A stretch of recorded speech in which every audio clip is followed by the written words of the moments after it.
Hello, and welcome to another episode of Crossing Bridges Talk Show. I'm your host, Larry Montgomery Sr. This is my co host, Will. Will, introduce yourself. Good afternoon, everybody. I'm William Montgomery, and it's a pleasure to be here. Yes, and this week's special guest is running behind.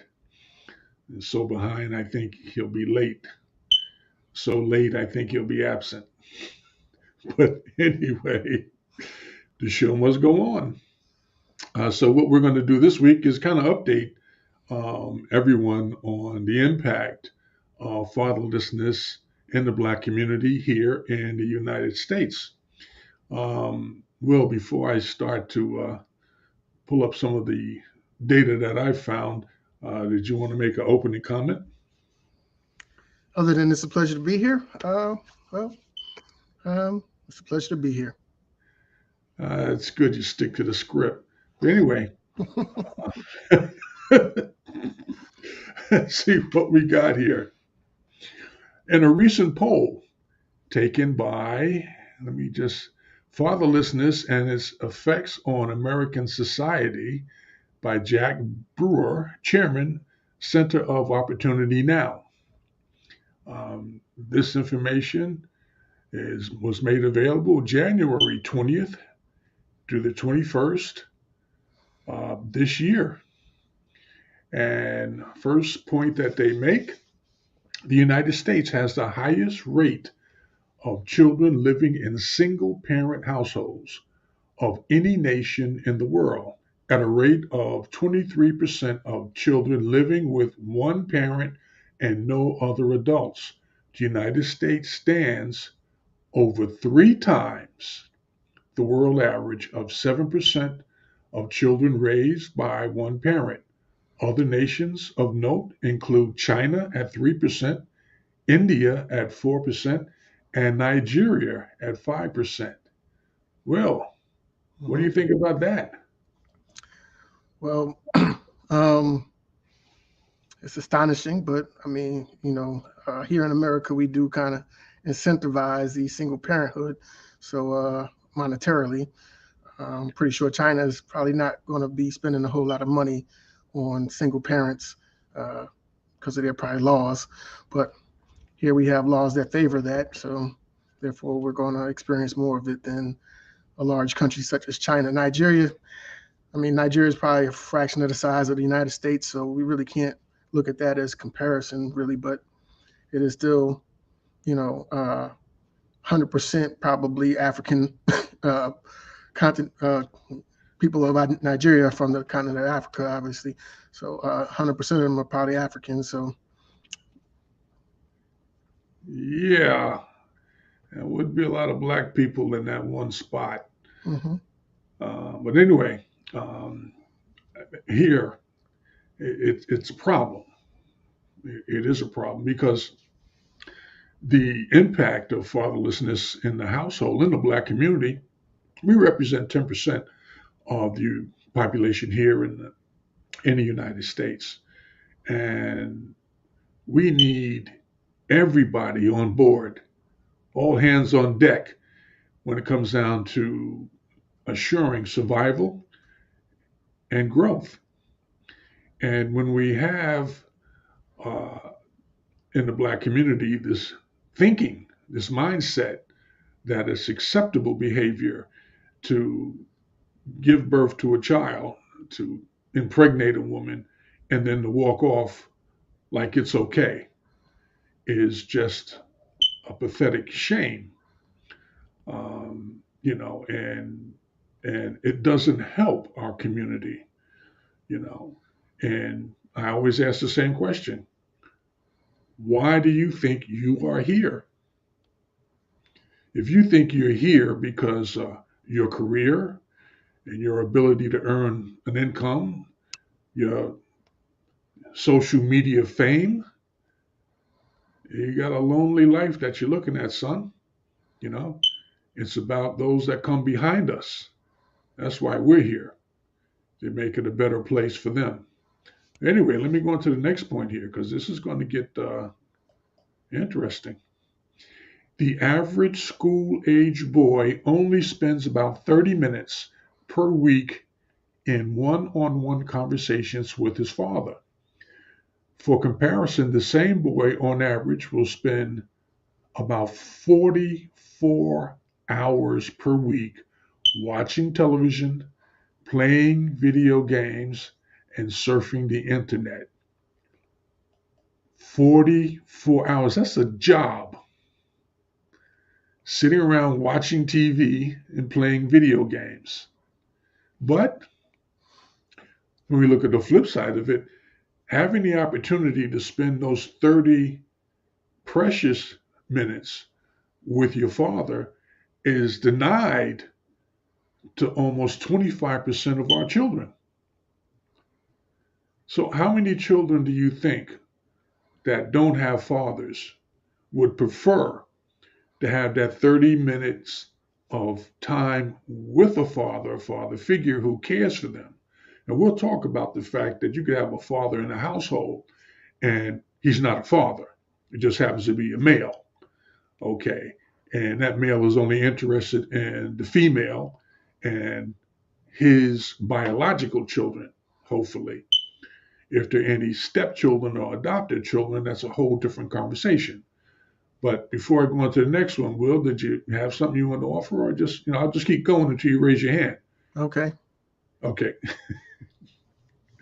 In light of these statistics, it is no surprise that 90% of all homeless and runaway children, 63% of teen suicides, and 85% of children and teens with behavioral disorders come from fatherless homes.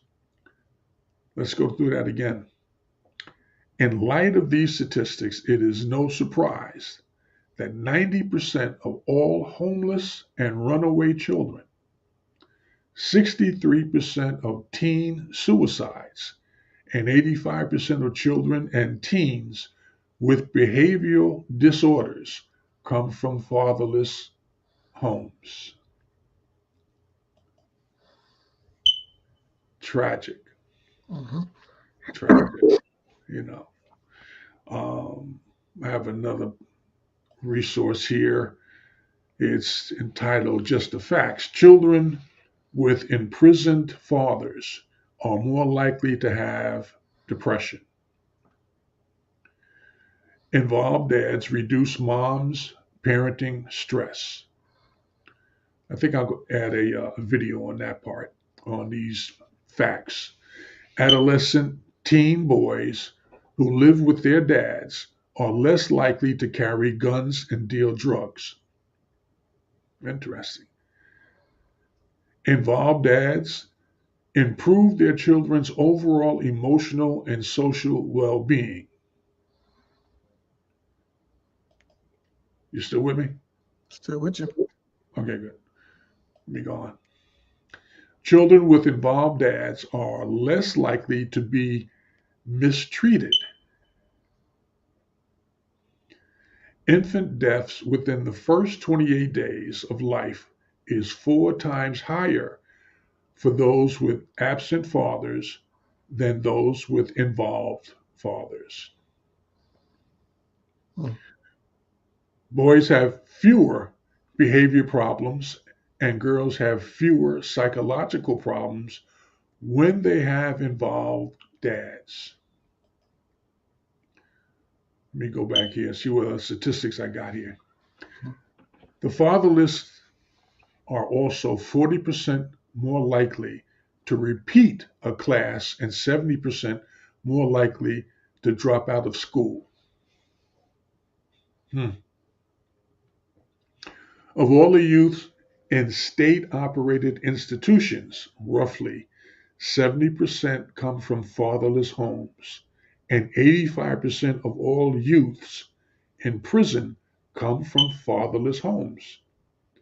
On the whole, fatherless kids are 20 times more likely to be incarcerated and 11 times more likely to exhibit violent behavior than children with two parent households.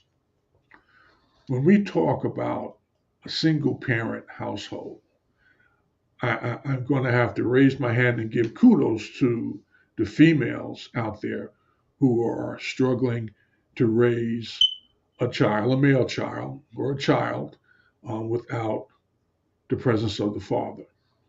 Now, there may be many reasons for that, including the death of the father, or the imprisonment of the father, or the fact that the father just abandoned them.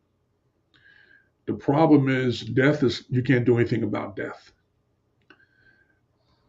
When it comes down to fathers who have just abandoned them, it's a sin and a shame because the child needs to have the presence of both parents in their life in order to effectively uh, grow up and become a good citizen. Now, that doesn't mean that all children in a single parent household headed by the mother are going to go astray. I'm not saying that. What I am saying that there's a large number of them that do go astray and have difficulty um, in society. And these are some of the facts. It's not, I don't need to sit here and make this up. These are just the facts as they are. Let me go on here with some more factual comments. Here we go. According to the U.S. Census Bureau, 19.5 million children, more than 1 in 4, live without a father in the home. Children who live with their dads do better in school. And women with absent fathers are more likely to have children with absent fathers. And this is where we start talking about the generational curses, that pathology that you grew up in a household without a father. You don't really have had, you have not really had an opportunity to understand the value that a father brings to the family unit. And so when you find yourself setting up or establishing a family, you don't really know what you're missing until it's gone. So, you didn't bring it with you and you don't know what to expect. And then you find yourself in a relationship with a man, maybe with a man. Well, obviously, you had to have a relationship with a man or have a baby, unless you adopted. Okay, fine. But the point is that you really don't understand that dynamic, which is a problem for you, the female, but more so a bigger problem for the child because the child has no frame of reference when they grow up. So how do you how do you find yourself in a relationship with another person when you have no concept of what that relationship, the full relationship, is supposed to be? It's one thing for the child to sit in the living room and see mom come in, home, cook dinner, whatever, and then a man shows up. They go in the bedroom, close the door. The child sits there and watches television. Then the man comes out and leaves. I mean, what did the child learn? Well, it's easy for, if I'm a man, I'll just come in and go in the bedroom and then after a while leave. Really, you know. And then when that child has a child, what are they thinking?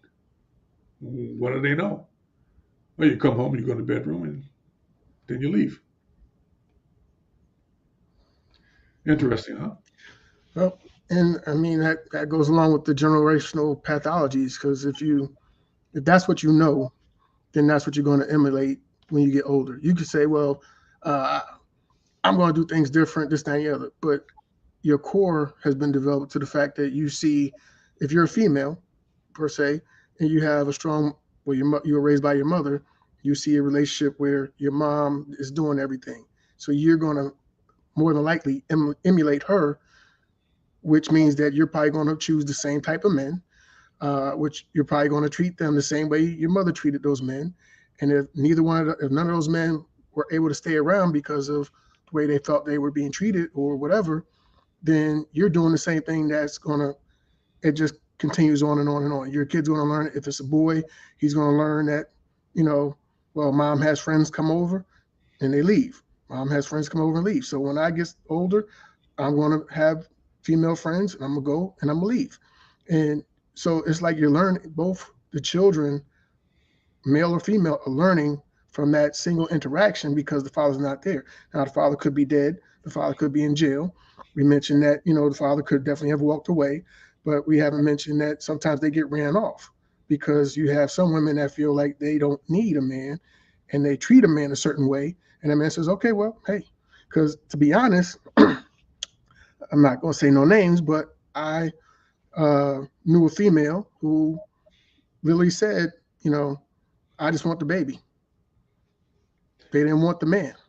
And I'm like, that don't make no sense. Because, if you're a normal person, you grow up with two people in the household, but then if you understand the person that said that, they had just their mother in their life. They didn't have their father in their life. They didn't care for their dad or whatever. They knew who their dad was, but they didn't care for their dad. And that was what they knew and understood. They knew that they had the control or whatever, and they can control what, if they're the boss, they can live the way they want to live. So you have some people that are like that. And there's nothing that anybody can do other than not be with them before, uh, finding out those details. Well, if you never had the opportunity to experience what being in a relationship with a good man um, is like, every man that comes into your life is probably going to not stay long because you don't know how to treat them.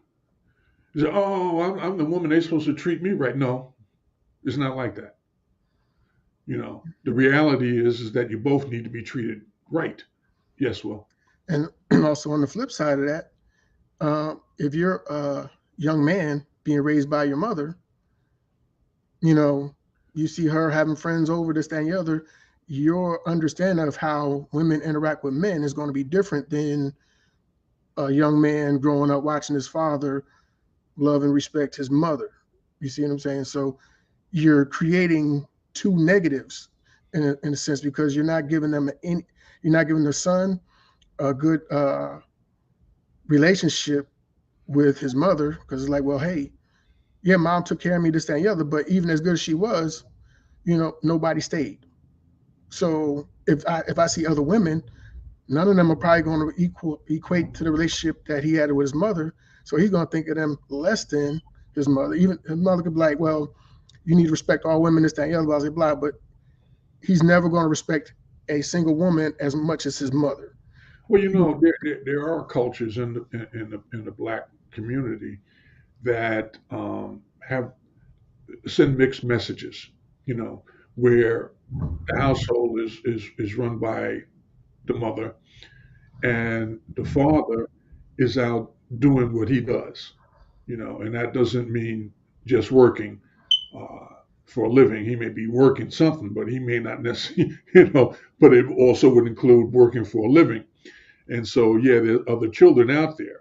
And so the male child that is still at home with that mother who is trying to maintain control and clearly in her heart, more than likely, trying to raise that young man to be a man, um, is confused because a woman can't raise a man. You know, they can birth him and they can nurture him to a point, but they're not going to raise a man. That same person has one mindset. My mother is in control until I get old enough to be in control. And secondly, any woman that I meet after this, I'm going to be in control of. And I'm going to do exactly what my father did,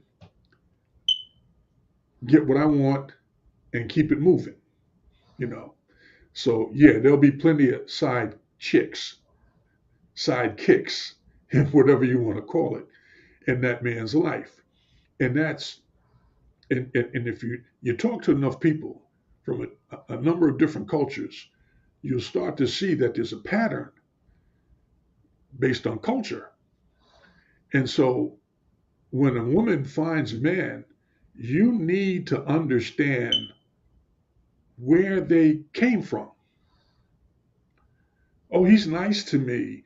He makes a good living. Yeah, he's nice to you. But then when he gets you like he wants you in control, he's going to treat you like he's accustomed to seeing women being treated. Okay. Hmm. And so I'm not going to start calling names, but you know, you start to look around and you start to understand that, yeah, there's a difference between, let's just say, domestic blacks and then non domestic blacks, males, and where they came from and what they think. Now, coming from one culture to another culture is a challenge by itself because the expectations, if you didn't come up in that culture, you don't know what to expect. You Hmm. think you do because, oh, this is a nice person, I like them or whatever, treat me well until they get what they want, or until they feel that they're not getting what they are supposed to get. So yeah, you gotta have a lot of conversations before you choose a mate. No, let me just finish the point. Hmm. A lot of conversations before you choose a mate. A lot of us, a lot of folks will go out there, we'll be happy with somebody we meet. You get the one night stand, or just a couple of what they call that friends with benefits type thing until the baby comes. Now suddenly the whole dynamic changes, and the real you has to come forth because somebody got to pay the bill, and every day ain't going to be a good day, but we still got to try to make it together. Okay, well, I'm sorry. Yeah, I was going to say, upon your last point prior to that statement, also if the situation changes, because it brings up when you were talking about it. I saw a movie. It's an old movie. It's called Not Without My Daughter, and I don't know if you've seen it, but the gist of it was this woman. She was married to a man of a different nation, but they got married here in the States. He was a doctor or something. Whatever happened, he decided to move or to go visit his home country. Took his family and their daughter there. Now she was American, so she was accustomed to pretty much walking over the guy and just doing whatever, say whatever, talk to me, kind of way.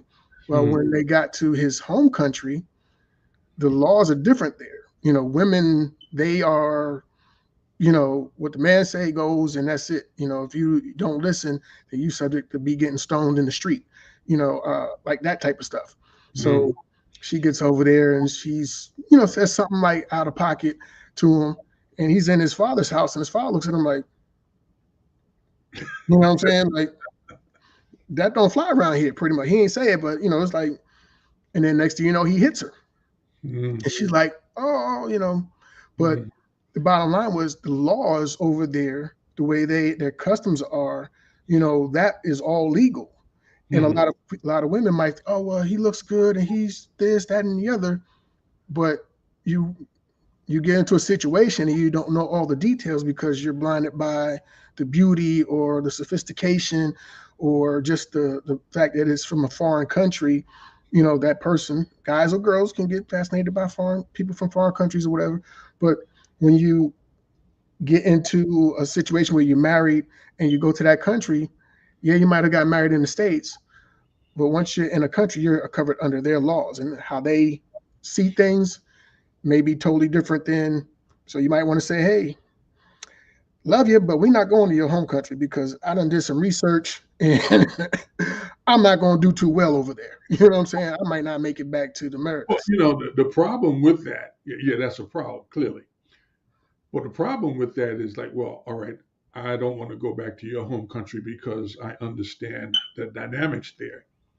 The husband's going to look at her and say, I want my children to know who we are. Mm-hmm. And so there you have a conflict that is probably not going to be easily resolved Mm-hmm. because still, if the woman stays let's just say in America, and the father takes the children with him to visit his relatives, their relatives are going to want the children to be indoctrinated to understand the culture. Because, yes, it is the father's culture. And they may want to come leave the US when they become adults and go to the home country. And they got to understand how to survive. So the problem is when you select a mate, you really need to be earnest with yourself. Is this something that could work out? Because it's not just about me. Okay, it's about everybody else. And then I come into the picture, because these other dynamics are going to influence positively or negatively the children. And of course, I have an opinion about my children. I'm the mother, I want them to whatever, whatever, you know, and the father's got the same right to have his opinion. So, yeah, culture does mean something, and you really have to take the time to understand the culture. It's not something you can just walk into like a John Wayne movie, sit for an hour and a half, and I got it, I understand it. No, you need to have these conversations. You want to call them debate, you want to call them arguments, I don't, whatever you want to call them, but it's should be couched in the framework of I need to understand the history here. I really do. Yeah, I still love you, but we can't get married. That's just not going to work because the baggage that I bring, the baggage that you bring, is too toxic. You know, and yeah, love is an emotional thing. Marriage is a contract. You know, and typically when you sit down and you start to give your vows, you're talking about a relationship for eternity. Mhm. You want a commitment, and in your commitment, for better or for worse, good days or bad days, you don't know what your bad days are going to be like. You know what your good days are going to be like. And she would want the same thing. I want somebody who's going to love and protect me till the end. We've had these conversations. What if one person gets crippled or gets cancer or something? They're looking for you, the other spouse, to take care of them. I'm sorry, go on, Will. No, no, you could. No, I was only going to say that, you know, like you said, it needs to be a conversation, and I think a lot of people misunderstand or miss an opportunity, not misunderstand, because when you're dating, sometimes you have different agendas. You have some women that say, "I'm dating with a purpose," Mm. but if you're dating with a purpose and you're not asking these questions because your purpose is to get married, have a meaningful relationship, this, that, and the other, and you're not asking these questions, then you're doing yourself a disservice. I mean, if Mhm. you're out there and you're saying, I'm dating because I just want to date, it's totally different. You're not going to have serious conversation. I mean, you could, because it could lead to something more. But in your mind, you're like, well, I'm just having fun. I'm just going out to dinner dates, whatever. But when you set yourself on that path that you're saying, okay, I want to be in a meaningful relationship with uh, someone of the opposite sex, what have you, I need to start finding out as much as possible because as soon as I make that decision that I'm interested in this person, I need to start my gathering my knowledge. Okay, is this person going to be there when I'm sick? Let me see how they, I'm watching. If I get a cold and they're like, hey, let me take care of you here, let me cook you some soup or whatever. That's me gaining knowledge about that person. I'm not going to say, well, I like them, let me get married tomorrow because I don't have enough knowledge about this person. Yeah, they might say they love me, they might show they care a little bit, but that doesn't mean that they're going to be there for the long run. It just means that for the moment they're doing this. But I don't know. I don't have anything practical knowledge. That's what we talked about in the military. You do practical exercises, and you actually go through it. And so when you're dating and you're saying that you're dating with a purpose, you need to have these conversations because you're doing yourself a disservice if you're just going, well, we had a nice meal, we watched a movie, we drank wine, we hung out, this, that, and the other. It's all great. But then when you face with a problem after you decide to get married because everything was great, you don't even know how to work through a problem with that person. So you're like, dang, this is not what I expected. Well, it's Right. what you worked for because you didn't work for nothing, so you got nothing. And clearly, when you're having these conversations, um, you kind of have to put your heart to the side. It's not supposed to be a confrontation, Nope. but you want to get to the truth, and you want your mate to be comfortable with being able to tell the truth. Not every truth is going to determine that, well, no, we can't be together, forever. Some things you're going to have to accept and and deal with, you know. But, you'd like to know about that before you make the commitment. So you want to make what they would say a informed decision to commit to someone. Well, my mate, have a family history of lung cancer. Does that mean they all smoke? Not necessarily. They just have a family history of lung cancer. Mhm. And what does that mean? Well, maybe I better Google it and see what happens to, the body and all that kind of stuff, all the dynamics. It's one thing to Google and see the video about what happens to the body when it's riddled with cancer. It's another thing to have an understanding of the lifestyle changes that are the result of someone with cancer that you're living with, that you're going to be, they're looking for you to take care of them, you know, and taking care of them. If it's something you don't really understand, it may be more of a problem to you. I give you a quick example. My, uh, mother's, know, friend, high school friend, had, problems, health problems, Mhm. diabetes, and it began to take a toll on her.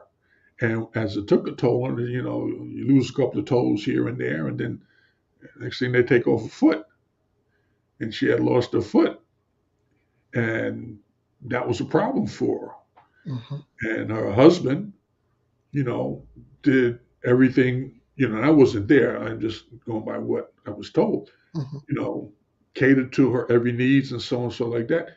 And she was bitter because of her situation. It wasn't his fault, but she became bitter because of her situation. And him trying to, husband, I'm trying to do everything I can, cater to you and whatever. She had run off a number of her care caretakers, because of her bitterness. And then finally, in the final days, she ran him off. Mhm. And so you leave this world. You came in alone, yeah, and you leave alone. I Mhm. understand that, but you don't want your final moments to be alone, Mhm. really. Yeah. But anyway, the thing is to getting married is a commitment, yes. But again, it's the child that you have created in this because you have the option of using a condom, and she has an option of birth control or whatever until you've made the decision that this is the one I don't have a problem with having a child with because we have an understanding and we're going to do this because all of those other questions have been dealt with. The one night stand, tell you, is just, hell on wheels because you don't know what you're going to get. You can get a disease. You can get with a woman that you think is available because she told you she's free, and her husband is a cop, you know, crazy cop. Now what? You thinking, well, yeah, I'm just being me. We was hanging out and so did, yeah, and he's, yeah, you shouldn't have been with my woman. Not that it's your fault. It's the woman's fault because she said yeah, but you ain't having that conversation with this guy because he's already upset. All right. Mhm. But anyway, let me see if there's one or two more items before we it gets lose this opportunity here. Well, that was about it for that one. Well, now let me see. As far as again with my facts, here we go. Men with absent fathers are more likely to become absent fathers themselves. Again, we just had that conversation.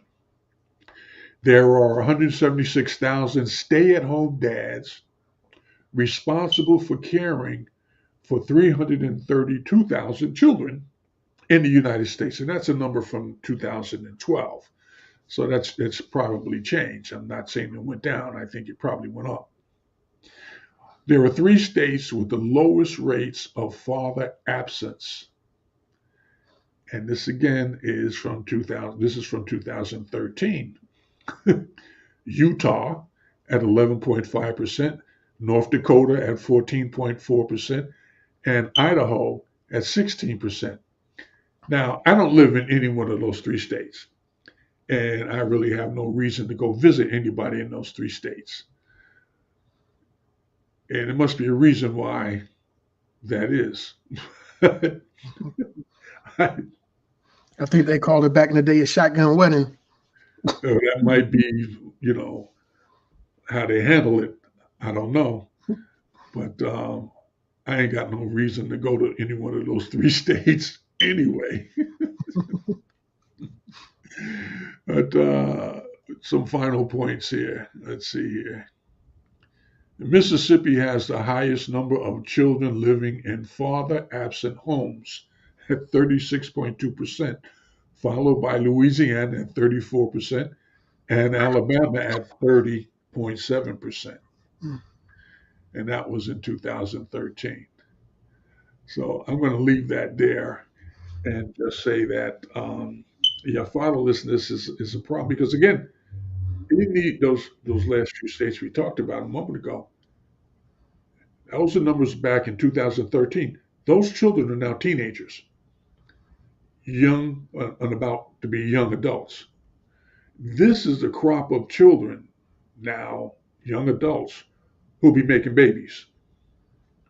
Got no experience, firsthand experience with a father in their life, and they're going to become fathers and mothers and raise children. You see how it just keeps perpetuating itself. And all the ills that go along with it when we talk about lack of education, lack of understanding the importance of education, uh, crime, drugs, pregnancy, all this kind of stuff, which they've been subjected to, they're now going to subject their children to because they don't have the background to understand, well, I need to change the dynamic here in my household. I'm not going to make a baby and find myself without a husband or the child without a father that's going to be in this life. You know, preferably we say if you had a husband, is by law his obligation to be in the child's life. You got just a man who's committed to you. It could go this way, that way, type of a thing. You know, because there's no consequence if he doesn't. You see, if you're married to him and you decide, and he decides not to do have his part, you can divorce him and then have alimony and child support coming in. So there's a consequence to that. But if he's just a boyfriend that made a baby and he may or may not be in the child's life, there's no consequence. Oh yeah, well, child support if you can find them. I got to correct you on that. I think there is something called palimony for people that are not married. So, I mean, don't quote me on it, but that's a term I've heard. Uh, Well, palimony is based on how much time they've been with you. yeah. They don't make the threshold. They're just a boyfriend. Mhm. Okay. You can argue it in court all you want. I don't know. But when we talk about what's that? Ah, when you're married, not legally married, Oh, but you've when you're been with them for shoot, 7 years or more. Can't it's think. I can't think of it right now, yeah, but you know what I mean. Common law. common law marriage. Yeah. Common law. So there's a law. All right. So there'll be a consequence if they violate or try to terminate that relationship. Well, I To will say some places all it takes to be in a common law marriage is to either make a house hold with a person for at least a day, or to go somewhere if you pronounce publicly that this is your wife or your husband or whatever. In some states, that's considered common law marriage and it's legally binding. However, fine. You two have an understanding, and more than likely, the people who know you have that understanding. And the law is the law. If it doesn't apply, it doesn't apply. I understand that if you didn't make the threshold. The point is, if there's no consequence, there's no reason for them to stay if they decide that they don't want to stay. Mm-hmm. You know? All right. Well, I'm about finished unless you have some final points. I mean, other than just going over what we talked about, having that conversation, if you're serious about wanting to be in a marriage or in a significant relationship with somebody, that's leading to marriage, you got to have those conversations. You can't just, wake up in the morning and think, well, everything's going to be great because I'm just a great person. There's a lot of great people out there that are miserable because they weren't able to do what they needed to do to ensure that the person they were with was up to their standards, because everybody has different standards, and you also got to be realistic too, because not everybody's going to be perfect, just like I'm not perfect. you know Nobody's perfect, but there's things that men will settle for, there's things that women will settle for, but there are some things that are deal breakers. You got to understand that about yourself before you go out there and have a conversation with the person of the opposite sex or the significant other that you want to be with. If you don't want to have it, you're doing yourself you're doing yourself an injustice by not ensuring that you at least know what you're getting into. Because Before I don't want to leave people with the impression that we're pushing marriage. no, no, We're no, yeah, pushing the commitment for fatherhood. well, If you married a woman or not, for whatever valid reason or no reason, hmm there's still an obligation there if you make a child to support the child, not just financially, but also to be in their lives because that's how they learn. They won't repeat the same mistake if they understand through their experience with you that, yeah, okay, I made a baby with somebody who I just can't get along with. That doesn't mean they're a bad person. It just means we just can't get along, or, you already have a commitment with somebody else and then you created this baby, you know, both of you have, well, yeah, I can understand a woman saying, well, he tricked me, you know, um, or you didn't let me know, or this, that, and the other. and this day and age, the conflict between, well, at least when I was young, we took my free love, you know, hmm everybody's in, whatever, whatever. Nowadays, it's just, it's a one night stand, what they call it, friend with benefits type of a thing. These are the justifications until the baby comes. Now it's what? Well, I didn't want a baby, whatever. Well, yeah, you didn't want, we should have made it. You shouldn't have made it, because you left her. She obviously had a different understanding that if she did get pregnant, it wasn't going to be a problem. Yeah, but that's what I'm saying. Like, it goes both ways. Men need to have that conversation. I mean, it's less likely that it's going to happen. I'm just saying, in a optimal world, if you don't want to get stuck with, a child that you don't want, you need to have that conversation with that individual, because you do have some women, not all, that will have sex with you if they see you. Like, if you're an NFL football player, there's women out there that try to trap them by having babies by them, and then they're on the hook you know for child support. And it's not the regular child support that the average person like me pay. You're talking about $5,000-6,000 a month. So some people look at it as a come up. So you got to understand what you're dealing with. If you know that this person is not the person that you want to have a child with, hey, you know what?